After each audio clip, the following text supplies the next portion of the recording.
Okay. Good morning, Stan, as well. Let's Good get morning. started. Good morning. All got places to go, I think, things to do, but Yes. What? Today? in our place. Shopping. Food shopping is on the order of the day. So there, I gotta find, yep, lot to do. So today's daf is daf Sadi Hey 95. We're getting close to the end, a few weeks before the next Masechet, which is Nidarim. And we have one more day, I would say, of sort of business discussions. Tomorrow we'll get back to the Ketubot that actually is our main, supposedly our main topic. But of course, the Ketubah is really just one form of a business debt, right? And so it's a very popular form. It's a very common form. Everyone has a Ketubah in their marriage. And so therefore, it's useful to help, understand these issues. But today, the Mishnah gets really complicated. It says the Mishnah, we're going to start 3 lines from the top. Mishahaya nasoy shtei nashim. Man is married to 2 women, right? We always want to make these cases good and fun. So he has 2 ketubot, right? So one to each wife, he has a responsibility to pay if he dies his estate, or if he divorces her, a sum, let's say 100 mana, right? And everything that he owns is mishubad, is due on this ketubah, meaning if he has a field and he sells that field, and then he has no more money to pay the ketubah, you can go to the person who bought the field and collect the ketubah. So the field, all his property, all his fixed property, all his karka, is mishubad, is dependent or is owed on the ketubah. So let's say, which was probably very common, he needs to sell a field, right? So the husband needs money. He's got a few fields. He's got to go sell them. Now, it's very hard for him to find the buyer for the fields because no one wants to buy a field that they know if he divorces his wife, she's just going to come collect it from him, or if he dies, right? So basically, the buyer, we're going to call him, and correct me if I get these, I'm not very good with names, so if I get people confused, but the buyer basically goes to the husband's wives and says, look, I want to buy this field, but I don't want to buy it if I'm going to have to give it back. Will you waive your right to collect from this field? And why would she do that? So she might do it because they desperately need the money, right? I mean, it could be that they're impoverished and she knows her husband's dealings. She could also do it because there's many, many other fields. Let's say the husband has 10 fields.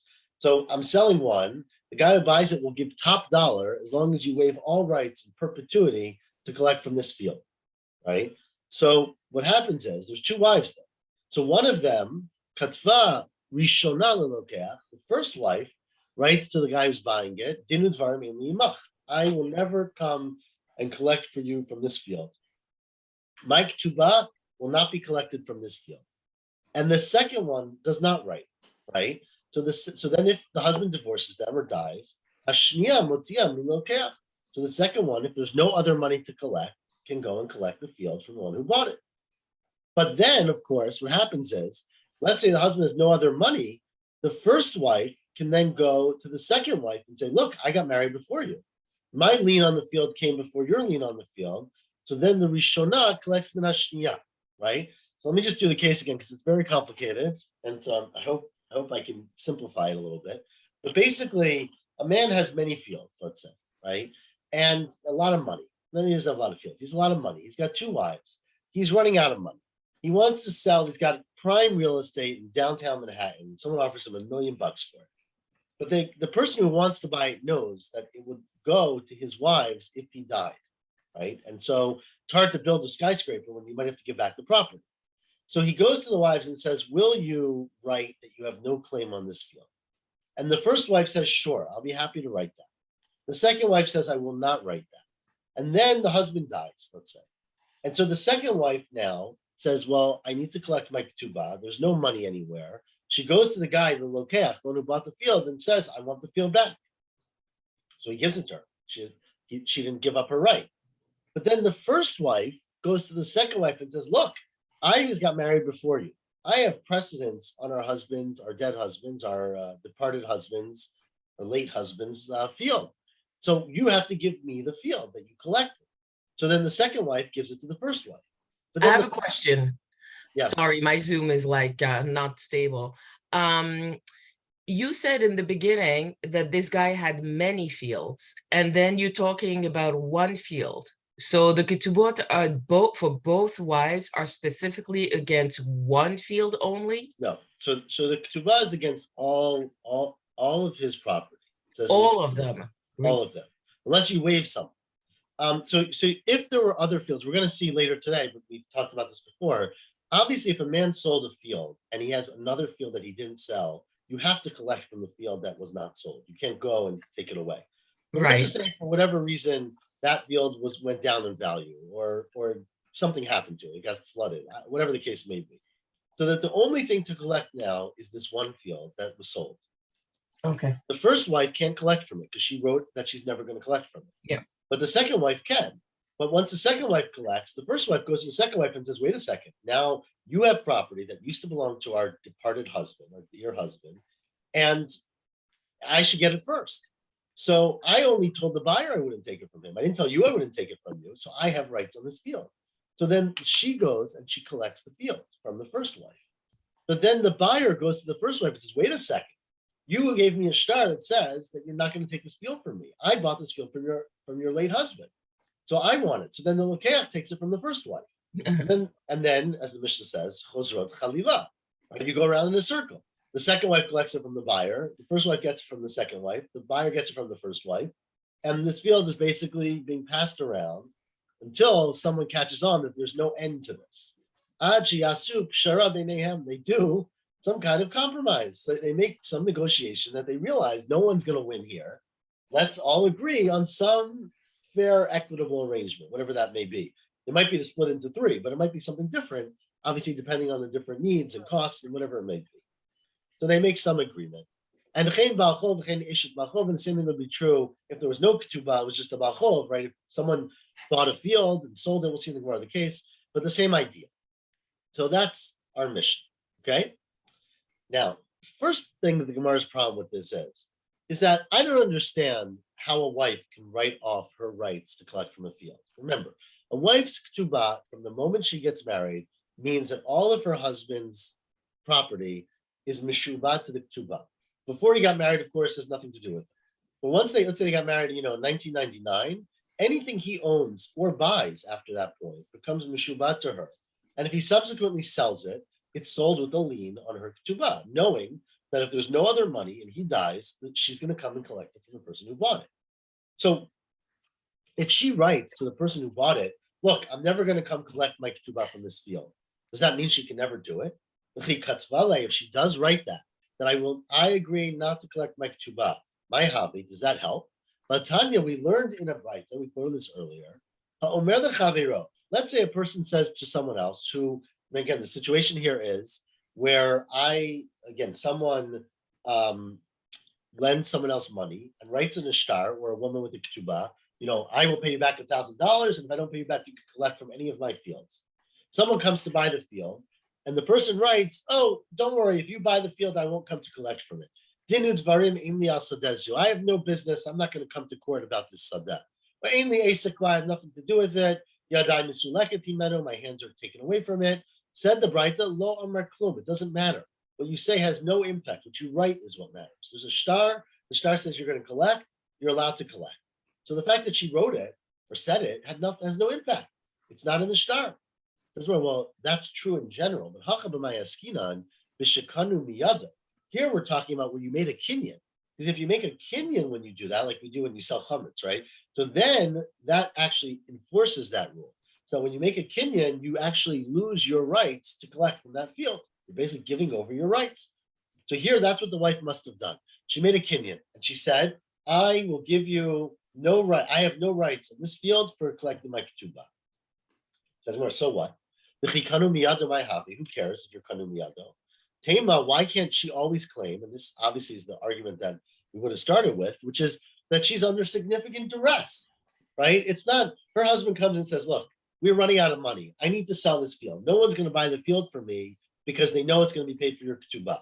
You have to write, or I need you to do this, and so that I can sell it. So she agrees to do it. She doesn't really want to do it, right? She wants her field, but she felt pressured to do it. Why can't she always afterwards claim, Nachat ruach asiti the Baali? I was doing it to I couldn't be in a relationship with my husband and start denying him all these things. I felt like I was forced to do it. So it's not a very fair thing to ask her to do, and therefore it should be not effective. Milot's not. Didn't we learn this in a Mishnah? The Mishnah says the following. Let's say you are lakach min ha'ish. A person buys a field from a man, and then chazar v'lakach min ha'isha, right? And then he goes and he buys it from a woman, right? This is a complicated case in Gittin. I think Mara's gonna get to it in a little bit. But basically what we think it means is that there's basically a few fields that a man has. Let's say a man has 3 fields, Rashi says, in the case of the Bava Batra. And she has a ketubah, and she's going to collect probably from one of those fields. It's going to cover her ketubah. One of the fields, say field A, a lokeach goes and he buys it from the husband. And then he buys a field from the wife, meaning the wife agrees to sell him one of those fields. So the Gemara says, and we think what it means right now, is mikcho batal. That the fact that he bought it is totally batal, even though she gave permission, because she sold it in this case, right? She gave permission to buy the field. We don't say she gave up her rights to the field. We think that she did it because she was under pressure from her husband. Alma, you say, the wife can say, I was just doing it to make my husband happy. But the fact that a wife comes and says, I'm selling this field to you, even though I can collect my ketubah from it, does not mean that she's giving up her rights. In fact, she's got the mekach is batal, right? So says the Gemara, well, you're right. That is the opinion of the Mishnah and Bava Batra, but there's a machloket. Amar Reb Zera, Amar Reb Chisda, Lokasha, Reb Meir, Rabbi Yehuda. In fact, there's a machloket between Rabbi Meir, and Rabbi Yehuda. The Tanya. What's the case? What's the argument between Rabbi Meir and Rabbi Yehuda? There's another case, the Tanya.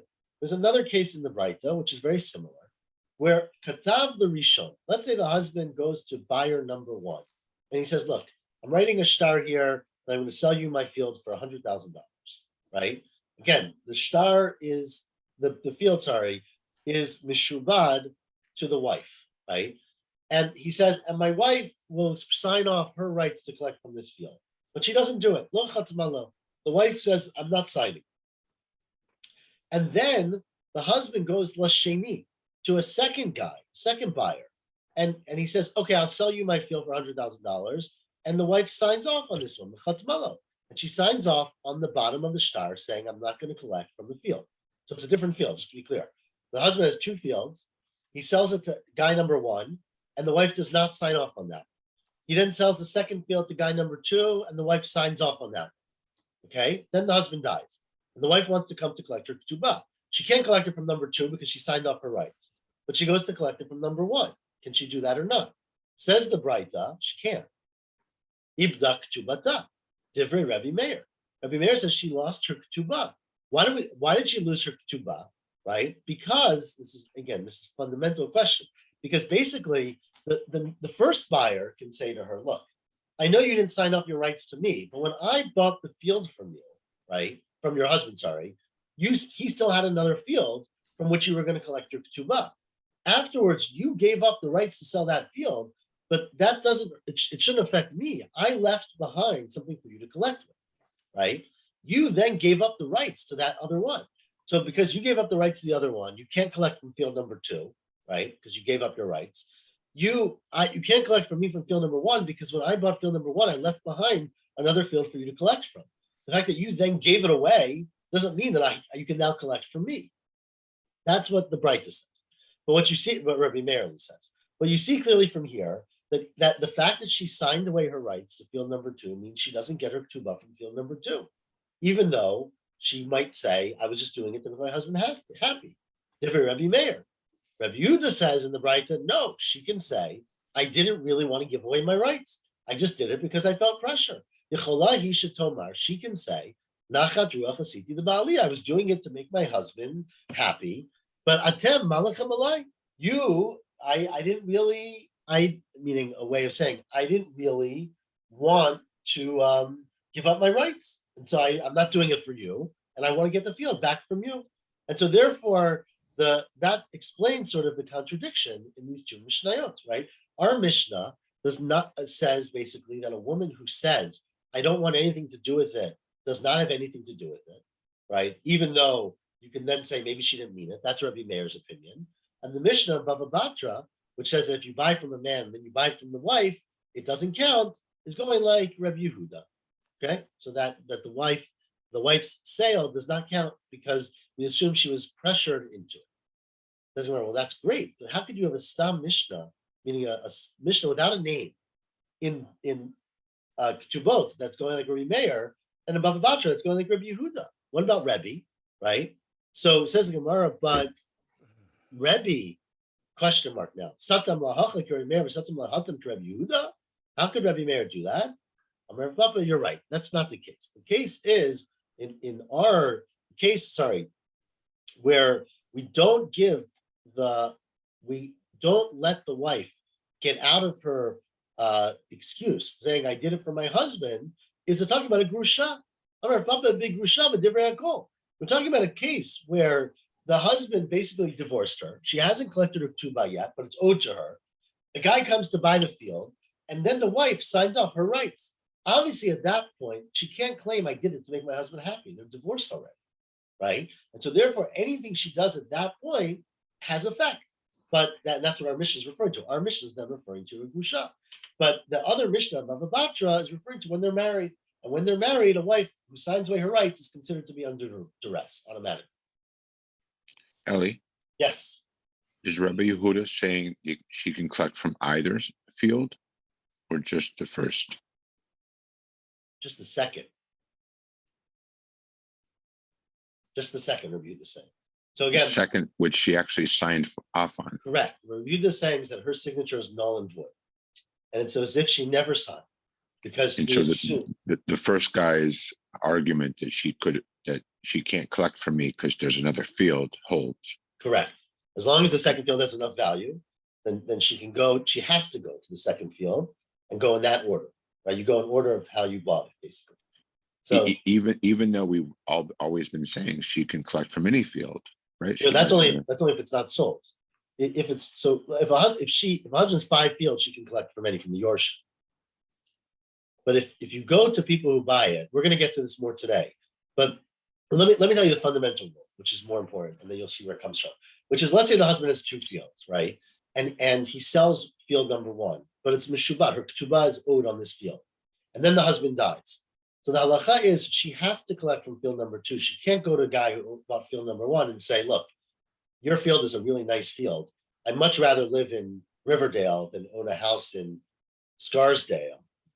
Not to pick on anyone, right? She can't do that. Even though if the argument would be, why doesn't she go and take the house from Riverdale? And then the guy who she took the house from can go to the Yorshim and say, I want your other house in Scarsdale, right? It's not like he gives up any claim, but she can't do that. If there are what are called likuchot, fields that were already bought, she has to collect from what's free and clear. So that's principle number 1. We'll discuss that later. It's a machloket, but that's how we pass it. But the next corollary is that you go in order of when it was sold. Right, so that as long as buyer number 1, what he can say or she can claim is that buyer number 1, can claim that when I bought this field from your husband, there were remaining fields in which you would collect your ketubah. And so those fields are the ones that you are owed your ketubah. You can't come to collect from my field unless something happens to those other fields, right? We'll discuss that also, right? So therefore she can collect from the second one, according to Rabbi Yehuda, because her signing off is considered to be under duress because they were married and she didn't, feel comfortable not signing off. Now, Rav Ashi disagrees. Rav Ashi says, I disagree. I think our whole Mishnah, or both Mishnayot, are Rebbe Meiri. Kula Rebbe Meiri, right? It's all Rebbe Meir. Ad kan lo ka'amar Rebbe Meir hatam ela b'shnei lekuchot. Remember, the case over there is very different than our Mishnah. Our Mishnah is a case where there's 2 wives, right? But that's why we got a little confused. But one wife basically said, I don't care. You can buy this field. I'm not going to collect my ketubah from you, right? But the case in Bava Batra is, remember, where there were 2 buyers, right? Buyer number 1 came and she said, I'm not signing off. Buyer number 2 came and she said, I'm signing off. Now, all of a sudden, the fact that she's basically exercising her rights to not sign off with one and not with the other makes it sound like she really means it when she does sign off, right? So it might be that in the stam case, you always say a woman has no ability to argue. But there it's talking about shtei lekuchot, right? Ad kan l'kamar Rebbe Meir hatam in Bava Batra ela b'shnei lekuchot, when there's 2 separate purchases, and she agreed to one and not to the other. The Amri Luck is they can say to her, look, if you really cared about making your husband happy, you would have agreed to both of them, right? If you were doing this for your husband, you should have agreed to the first sale. Clearly, you were strong enough or powerful enough not to agree to the first sale. And therefore, when you agreed to the second one, we assume you really meant it, and you lose your rights. If you're talking about one person, like our Mishnah, I feel Rabbi Meir modeh that even Rabbi Meir would admit, right? Even Rabbi Meir would admit that a woman is not considered to give up her claim because she only acts out of nachat ruach for her husband. And matnita and the katav leilacher, you'd have to understand our Mishnah being where he wrote to another person, meaning there's another buyer, and so when and basically you have to add this case to our Mishnah, meaning our Mishnah is where the husband sold the field to someone else, the wife didn't agree, and then he sold field number 2 to a new person, and the wife did agree, and that's why the wife's claim is considered to be serious, or the wife's not claim, the wife's giving up her rights is considered to be serious because she had already rejected another person. That's not hata. This is the Mishnah in Gittin, which I just quoted to you, James, which is Ein nifraim minechasim mishubadim b'makom sheyesh nechasim b'nei chori. A person cannot collect whether it's a ketubah or a chov from property that's mishubad, meaning property that was sold and now has a lien on it, if there's property that's free and clear, that was never sold, right? So if someone owes me, I lent $100,000 to someone, and at the time I lent it to him, he had 2 great fields I could have collected from. Each one says worth $100,000, but one is in better place than the other. And he sold one of them. I can't then collect from the one that was sold and is now just mishubad to me if there's another field that is free and clear. Even if the other field is a better field. Again, it's the value that matters, not the location. Okay, so that is a Mishnah. Now, the question that they had, which is a fascinating and very practical question, which I've been assuming an answer to all along, is what happens, Iboilu, ish taduf b'nei chari mahu delitrof mi mishabdi. If the free and clear land got ruined, taduf literally means it got like a disease, so it stopped growing, the land got ruined, right? It got poisoned, let's say, or got run over, or it got ruined. So that's just nitzkalkalu. So what happens now? So again, the case is that someone owes me money. They have 2 fields that they had at the time they gave me the money, right? So field A and field B are both mishubad to me as the lender. After I lent the money, the man sold field A to someone for $100,000, and in the shtar it says, if you don't, it's known that it's owed to me. But at the time that he sold that field, there was a remaining field B that was worth $100,000 that was going to be used to pay my loan. Okay, so as we just said in the Mishnah, if I come to collect my loan and say I really want field A, it's better quality, I can't do that. Because field A was sold, I can only get field B. What happens if field B now is ruined, right? So does you go back to the person who bought field A and say, look, this is all that's left, you got to pay the loan? Or do you say, at the time that I bought the field, I left behind a $100,000 field. It's not my fault that it got ruined. I left behind enough to pay. I don't want to have to pay. So that's the question, right? Mahu delitrof mi mishab. So Tashma, let's try to prove it from our Mishnah. What does our Mishnah say? Not our Mishnah, the case in Bava Batra, right? The Braita that we quoted. Let's prove it from the Braita. We'll get to our Mishnah soon. Katav the Rishon lo chatmalo, right? He writes a man is selling a field, right? And he sells it to the first person, and the wife does not sign off. He then sells it to the second person, and the wife does sign off. And then the husband dies, right? And the wife wants to come collect. So she can't collect from the second person, we said, because she signed off on it, right? Can she then go and collect from the first person? So that's exactly this case, right? She never signed off on the first person. She said to the first person, I want to collect from this field. But the first person will say, well, at the time I bought it, there was a second field that would have properly paid off your ketubah. But now she can't collect from the second field. It's been ruined to her because she wrote it off. Says the Braita, ibda ketubata, she loses her ketubah, the Rebbe Meir. Says the Gemara, why does she lose her ketubah? Why doesn't she just go and collect from the first one? If when the second field gets ruined, you can go and collect from the first field, So why doesn't she? I get that she can't collect her tuba from the second guy because she said, I'm not going to collect it. But why can't she collect it from the first one? She should collect from the first guy. So you can prove from here that you can't. Amr of Nachman, no, you can't prove anything. When it says she lost her tuba, it means from the second one. It means she can't collect her tuba from the second guy. Of course, she can go and collect it from the first guy. Says Rava, that's ridiculous. That's not what it means when it says you lose your tuba, right? I'm a Rava, I got two big problems with that. First of all, when you say ibda, it means you lost it, right? You lost it.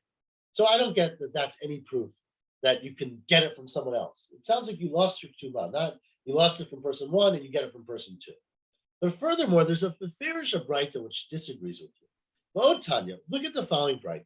The Breita says, Lava mina echad. Okay, again, these cases are complicated, and stop me if I because sometimes I might mix up the people. But basically, what happened here is that a guy, Reuven, let's say, borrowed money from Shimon. He borrowed $1,000 from Shimon. Okay, now Reuven owns two pieces of properties. Each one is worth $500, and so both of these are owed now to Shimon if Reuven doesn't pay back, right? Because the loan was $1,000, and the two properties together equal the loan. But Reuven decides I need more money, and he wants to sell his properties. Now, anybody buying property from Reuven has to know that one day Shimon can come and collect this property, right? So like anyone who's lent money, you know that it's already owed to somebody else. You're hopeful that Reuven's going to have a good business deal, stocks are going to go up, he's going to pay everyone back, whatever it might be. So now Reuven wants to sell these two properties. So he goes to the store, to the street, whatever, he sells the properties. But the people who buy the properties say, 1 second, we don't want to buy property from you. Shimon's going to come and collect it from us. So then they go to Shimon and they say, Shimon, will you give up your rights to this property? I'm not sure why Shimon would do it. Maybe he's a nice guy. Maybe he likes him. Maybe they bought him off. But basically, Shimon says to the first buyer, I'm not giving up any rights. But then Shimon says to the second buyer, right? Katav bachov lokech sheni. He says to the second one, Din udvarim in li'imach. He says to the second one, I have no business with you, right? So sorry, I think I said the case wrong. It's not where the two fields are worth together. It's where each field, is worth it, right? So Reuven borrowed $1,000 from Shimon. Shimon has two fields, each worth $1,000. Take it back, right? They're both mishubah, in theory. Buyer number one buys field number one. Buyer number two buys field number two. But the Baal Chov, the Reuven who borrowed the money, says to buyer number two, I'm not going to collect my debt from your field. I promise you that I'm going to go to Shimon to get my debt back. I'm sorry, not Baal Chov is Shimon here, right? Reuven borrowed money from Shimon. Shimon says to Lokech Sheni, I'm not going to come and collect from you, right? And then, of course, Reuven never pays back the loan. So Shimon comes to get his loan. The question is, can Shimon go to buyer number one and say, I want the field? You bought it, and it was mishubad to me. Says the Braita, Ein lo alokech mishon klum, right? Buyer number one does not have to pay anything, because at the time that buyer number one bought the field from Shimon, from Reuven, there was another field that Reuven had that was owed to Shimon. So why don't you say it's the same case? It's like where I bought a field, there was a second field left behind, but then the second field got ruined, right? Here too, the second field that was left behind got ruined because I said I'm not going to collect from it. So why can't you collect from the first field? Says the Braita, why? That they Marlo, because the person can say to him, look, when I bought, buyer number one can say, when I bought the field, I left behind another field that Reuven owned that you could collect from. So you can never come and collect from my field. So you see clearly from the Braita that you can't collect if the second field gets ruined, you can't go back and collect from the first field. This is where that's not a proof at all. Why is it not a proof? As everyone here is probably thinking, because there's a big difference between a field getting ruined and me writing away my rights to the field, right? Here, you did it on your own. There were two fields. You sold number one. Number two was available. Then number two, you wrote, I'm not going to collect from number two. Because you wrote that, you can't, then you screwed over number one, right? Guy number one. So obviously you don't have the ability to do that. Hatam, as the Gemara says, you dug your own grave there. You made your own problem because you gave up your rights to number two. right? So that's obviously the case. If you give up your rights to number two, you can't go back to number one and say, okay, now you're the only one left behind. Right. Right? Number one says, when I bought this, there was another field available. You're a nice guy, but don't be a nice guy on my count, right? To give up your rights to number two. But the big question that we still have is, what if the field number two got ruined by natural means, by a flood, by locusts or something? What happens to field number one? So Amalei Rav Yemar Ravashi. Rav Yemar said to Ravashi, turn the page to Amud Bet. What kind of question is this? This happens every day. It happens every single day, and we collect. Let me give you the example. There was a case that who gavra demashkele pardesa lechavre leser, right? There was a guy who basically sold. So a man borrowed, let's say, $100,000. Okay, and he said, my orchard will be collateral for this loan of $100,000, and I'm not going to pay you back the loan. Every year you can collect up to $10,000 of fruit from my orchard, and that'll be your payment. And after 10 years, you'll pay back the loan, right? So the orchard is collateral plus it's payment. It's both. And that's a great deal. However, after 5 years, the orchard started dying. It got blight. No, it stopped growing. Kash, the chameshnin. After 5 years, the orchard turned into kash. It turned into straw, right? Meaning it got ruined. So I only collected half of my debt. So they came in front of the rabbis. They wrote a star that said, look, this guy's owed $50,000 because he was supposed to collect it from the field. The field died. He doesn't get it. So why don't you say the same thing? Why don't you say the same thing? That anyone who I bought property from, right? Anyone who Shimon sold property to during those 5 years can claim, how could you come and collect from the property? At the time that you bought property from me, there was a field that was paying this off, right? So why isn't it the same thing? Well, that's also an issue, because anyone who bought property from Shimon knows that Shimon has a $100,000 debt to Reuven. They know that the way Shimon is paying off the debt is through this property. But everyone who does agriculture knows that you can't rely on a property, right? It might die. It's not a guaranteed thing, unfortunately, right? Nothing in agriculture is guaranteed. And so that's something you should have taken into account. You also caused yourself the loss, because even the everybody knows that a orchard can turn into a ruined field. So therefore, you should not have relied on this and said, I'm going to sell with this understanding. And so therefore, it's basically something that you brought on yourself. And says the Gemara Hilchata, as we assumed the whole time, ishtaduf b'nei chari tarif mi mishabdid. And in fact, that is the case. That if something basically was sold, field number one was sold, and field number two was left behind to pay the debt, but then field number two got ruined, then the person who owed the debt can go and collect from field number one. It's not nobody's control, and that's what shibud means. And that's how we pass it. Okay, interesting. Let's do a little more. I know this is complicated stuff, but we got the right group here. The next case, a couple more cases before we get to our new parak. Amar Abaya were like 8 lines or so, 2, 4, 6, 8 lines from the top. Let's say a person writes the following condition. We'll see why this is relevant for our mission. A person writes to someone else. Let's say I'm a very generous guy, okay, and I am going away for a long trip, so I don't need my fields anymore. So I go over to a person and say, look, you can have my field for as long as you're alive. You get all the possessions, and when you die, I'm going to give it to, I don't know, my other friend, right? You make up this arrangement. So you make an arrangement where you say, Nechasai lech, my property go to you. Let's say it's a woman. Acharayich the ploni, and after you die, it doesn't go to you. You don't get to keep it. I'm not giving it to you in perpetuity. I'm giving it to you for your lifetime. And when you die, I want you to go to my great aunt Bertha, or something, or to charity. I mean, it doesn't really matter what you say, but to someone else. And then, of course, this woman, now that she's flush because she's got all this property, she finds a really good match, and she's safe. She gets married. So now, of course, the husband takes over everything his wife has. Says the Abaya, Baal Lokeh Chavi, you view the husband as someone who bought the field from her, right? He didn't buy it, but he got married to her, and that was like an act of buying her possessions. And since the husband bought it, very interesting. What would happen if you gave a gift to a woman or a man, doesn't matter the gender here, gave a gift to a woman and said, it's for your lifetime. When you die, it goes to someone else. And then she went and sold it. Says Abaya's going to paskin that she's allowed to sell it. And then it doesn't go to the other person. It only goes to the other person if she still has it when she dies.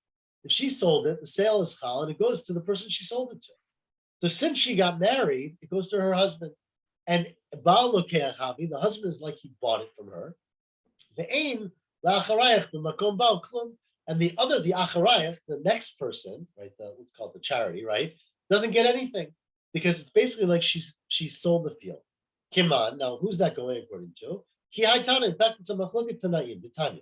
Says the Braita, let's say a person goes over to somebody else and says, Nichasai lech, I want to give you all of my possessions for your lifetime.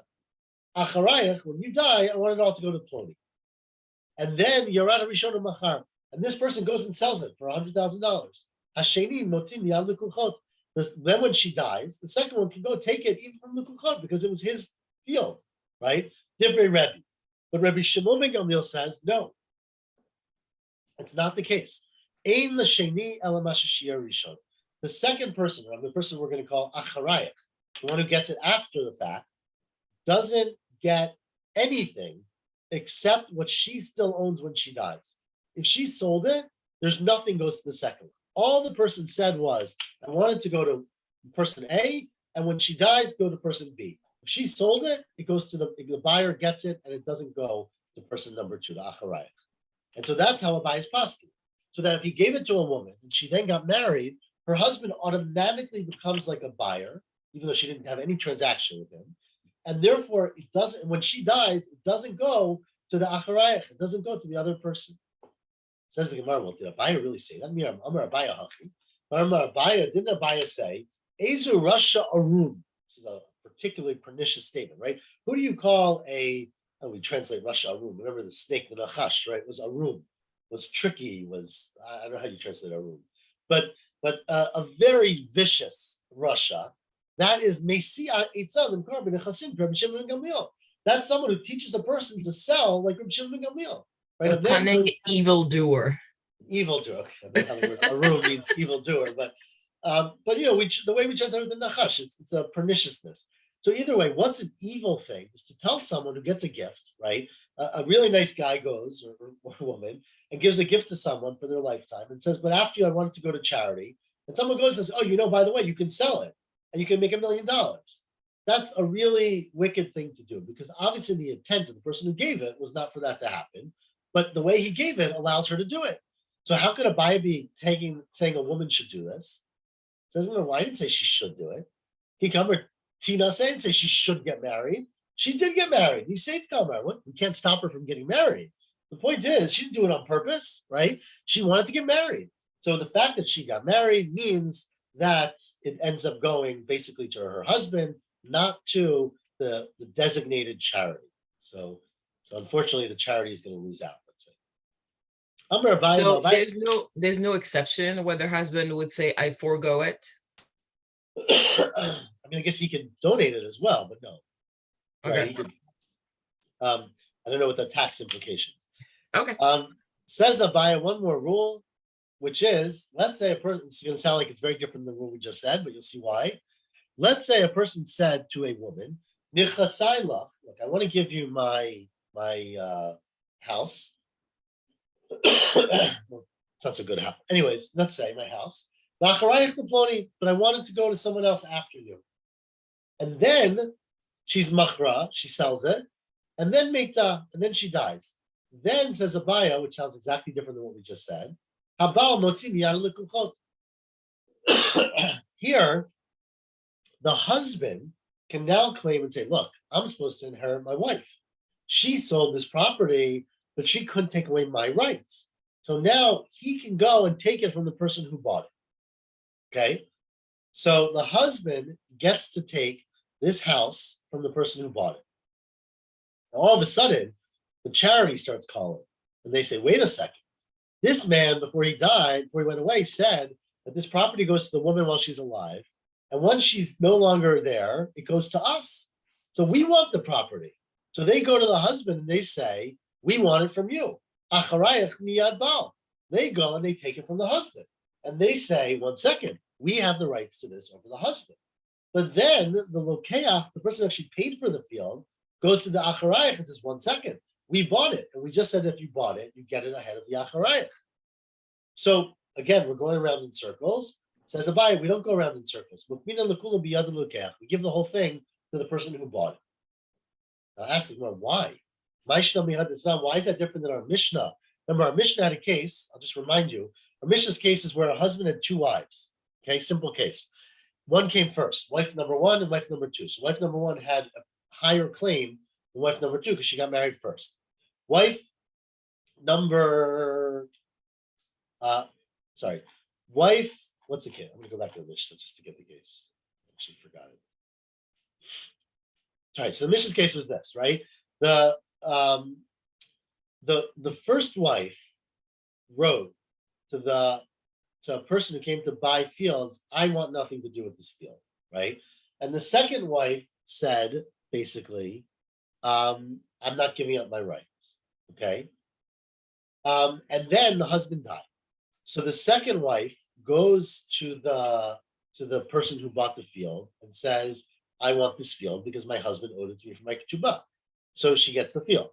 Then the first wife goes to the second wife and says, 1 second, I have earlier claimed our deceased husband's property than you do. So if you got it from her husband, you have to give it to me first. And then, so wife number 2 gives it to wife number 1. Then the buyer goes to wife number 1 and says, well, you wrote to me that you're never going to collect the field from me, right? So then it goes back to the buyer. And then wife number 2 goes back to the buyer and says, 1 second, I have a right to this. And they go around in a circle, right? Where wife number 2 takes it from the lokeach, wife number 1 takes it from wife number 2, the lokeach takes it from wife number 1. What was the conclusion of the Mishnah? What do you do? Our Mishnah said, that you go around in a circle until they make an agreement. You go around in a chain until they make an agreement. Why don't you say the same thing here with the buyer and the acharayach, right? Because here, basically, there was the exact same thing happened. Basically, the wife died, right? Her husband says, I have a right to my wife's property. The acharayach said, 1 second, once the wife dies, I get a right to it. The buyer said, I have a right to it, right? And they keep going around in circles. So why don't you say they should make a pshara? Because there's a big difference. Because in our Mishnah, everyone was owed money, right? The lokeach bought a field and paid money. Wife number 1 had a ketubah. Wife number 2 had a ketubah. And so everybody's losing out. Everyone needs to collect. So you've got to give everyone a portion. In the case we just had of the gift, only person who ever put up any money for this is the guy who bought it, right? It was gifted to the wife. She gave it to her husband. Someone bought it from the wife for the husband. So the only person who lost money in our case is a lokeach, and that's why it goes to them. But in the Mishnah, Hatam, it's like say to the kul. Everybody's losing out because everybody's owed money, and therefore you split it. Here it's only the lokeach, the one who bought it, who incurs a loss, and therefore he's the one who gets it. Now, one last question. Also, Rafram, Rafram said this statement, this last piece of Rambaya in front of Rav Ashi. And he said, did Abaya say this? How could Abaya have said that the husband loses the property, right? Remember, if a wife is given property and the man says to her, I want you to have my property, and when you die, I want it to go to Jeffrey, right? Let's say Ruvain. I'm going to pick Ruvain. It's going to go to Ruvain. So here Abaya said it goes to Ruvain when he dies. The husband has to give it to Ruvain. But didn't Abaya say that if I say Nichasai Lech, by giving you my property, and Acharayach the Ploni after you, I want it to go to Ruvain, and then she gets married, I'm David say that Baal Lokeachavi, but then the husband is like he bought it from her, and then there's nothing that goes to Ruvain. It doesn't go anything. So why here does it go to the Acharayach? Amalei said, well, there's a huge difference between the cases. The difference is, it depends on whether she's married or not. Right? If he gives her this gift when she's unmarried, right? Then when she gets married, her husband is as if he bought it from her. And since she sold it like Reb Shimon ben Gamliel, nothing goes to the Acharayach, nothing goes to Reuven. But in a case where she's already married and the man gifted it to her, he clearly has the intent, I don't want it to go to your husband. And remember, you can give a gift to a woman, a wife, on condition that her husband doesn't get it, right? So therefore, clearly he was saying to her, excuse me, I'm giving it to you and not to your husband. And so in that case, the husband does not inherit it from her. Well, the husband doesn't buy it from her, right? The husband can inherit it from her, but then it doesn't matter because there's no inheritance, because when he gave it, he said, I want it to go to Reuven when you die. And so therefore, in this case, there it's when she was unmarried. So then when she got married, it's as if the husband bought it from her. And here he gave her the gift when she was already married. And basically he was saying to her, I don't want it to go to your husband. I want you to get this. And when you die, I want it to go to Reuven.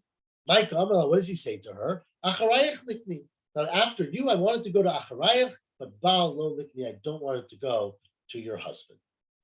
So that is how we understand all these cases. Okay? Good and complicated. A few more lines. The final part of our Mishnah was Chaim Baal Chov. We said the same thing is true about a Baal Chov. What are we talking about? Tana, so we explained in a Braita, the Chaim Baal Chov, the Shtei Lekuchot. This is a case where there's one Baal Chov and two buyers. And just like the Ketubot. Again, the case here is the case I said earlier, I got confused, where basically Reuven borrowed $100 from Shimon. Reuven owns two fields that are each worth $50, right? Reuven sells field A to person A for $50 and field B to person B. In theory, these are both mishubad for the property, right? For the loan. But Shimon, who borrowed the loan, said to buyer number two, I'm not going to collect from you, right? So now the question is, what is buyer one's responsibility, right? So it can buy buyer number two and buyer number one. It's the same thing as having two ketubot. Sorry, the opposite way. He said to buyer number one, I'm not going to collect from you, right? So the same thing is the true about our Mishnah, right? Our Mishnah said the case where you had two ketubot and one of the wives wrote off her rights. What happens to the second one's rights? So the same thing is true about a Baal Chov with the Shtei Lekuchot, and the same thing is true where it's a woman, Ishat Baal Chov with Shtei Lekuchot. So the same thing would be true even if it was not a ketubah, but a different kind of loan. And actually, it's the exact same case. This here goes through a little bit about why you would have three cases here, why you need each one of them, because there's a different order, one or two, and you might go in the other order. Also, Tosas points out here that we do make many rules in order to protect people who borrow money, right? Because we don't want people not to lend money. You'd have no good capital markets, right? So therefore, you might think you'd be protecting them because you want to encourage lending. So that's what the Mishnah is coming to tell us. Hadralach Mishayin Nasoy, and so this completes the parak of Mishayin Nasoy. And I think we'll wait for the Mishnah tomorrow to start on, as I said, back on much more Ketubot topics and much less business topics. So be back tomorrow. God willing, tomorrow is Chag, and so we are meeting. What time? Does anyone know what time Mincha is by any chance? No, I don't know. No. I'm You want guessing me it's to go around the look at same the- time. We'll look it up, but it's probably around 6, so we'll meet around 5, but we'll look up the exact time and we'll meet an hour before Mincha, hopefully in the Sukkah, assuming it's good weather, which it should be. Okay? Chag Okay, Sameach, everyone. See Thank you. tomorrow. Chag Sameach. We'll check, but I have tomorrow night, 6:05. 5:05 tomorrow. It says 5:05.